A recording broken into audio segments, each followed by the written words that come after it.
Yan guys, update ko kayo sa DIY incubator ko. Mayroon naman na new hats.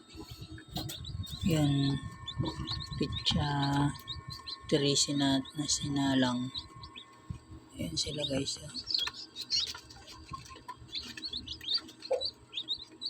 Meron pa.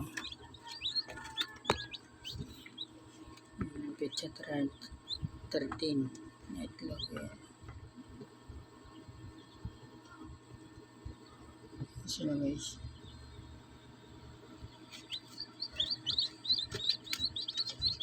DIY lang yun guys. So, yung mga pitcha yan na nilagay ko. Sana magustuhan nyo.